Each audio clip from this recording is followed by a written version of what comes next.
প্রবাসী যে সকল ভাই বোনেরা আজকের এই ভিডিওটি দেখছেন সকলের ভিতরে রইল সালাম, আসসালামু আলাইকুম। আমি আজকে অবস্থান করছি যশোর জেলা জিগাছা থানা 2 নম্বর বাগুড়া ইউনিয়নের 3 নম্বর ওয়ার্ড ঘরলাও গ্রামে একটি নলকূপ স্থাপন করা হয়েছে সেখানে। তো এই নলকূপটি আমাদের দিয়েছেন প্রবাসী ভাইদের সহযোগিতায়, আর এই নলকূপটি আমরা পেয়েছি বিয়ানীবাজার মানবিক টিম সিলেটের সহযোগিতায়। তো আজকে যে কলটি আপনাদের দেওয়া হলো এটি কি আপনার উপকৃত? আমি শুনেছিলাম যে আপনারা পুকুরে পানি ফুটায় খেতেন, বাচ্চাদেরকে খাওয়াইতেন, সত্যি? এই কলটা পেয়ে আপনাদের কি কি উপকৃত হয়েছে? সব দিক থেকে উপকৃত হয়েছে।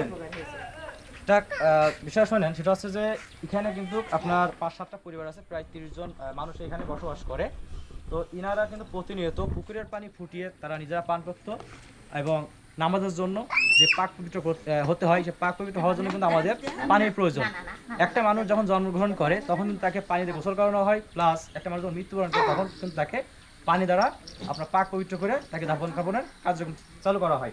তো সেক্ষেত্রে এটা এমন একটি জিনিস যেটা আল্লাহর রহমতে উপরে ভিত্তি করে এটা আপনার হয়ে থাকে। কারণ এখানে আপনি যদি প্রেসার দেন, এখানে যত প্রেসার দেবেন ততই কিন্তু আপনার পানি উঠবে, আর এই পানির জন্য কিন্তু আপনাকে 1 টাকা খরচ করা লাগবে না। এই কয়টা করতে আপনার কাছে টাকা পয়সা নিয়েছি। এমনও মানুষ আছে যারা হয়তো বা বলে থাকে যে আমরা কাজ করি, কাজ করার বিনিময়ে আপনার কাছে টাকা পয়সা নিই, গোপনে টাকা পয়সা নিয়ে আপনাদের জন্য এরকম কাজ করে দিই। এটা কি সঠিক না ভুল? পয়সা নিয়েছি কখনো?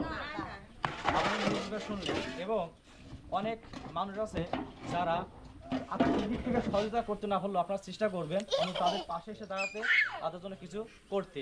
আর সবসময় দোয়া করবেন যেরকম প্রবাসী ভাইয়েরা মাথার ঘাম পায়ে ফেলে এরকম সমাজের সুবিধাবঞ্চিত মানুষের জন্য কাজ করে যাচ্ছে, তাদের পাশে দাঁড়ানোর জন্য।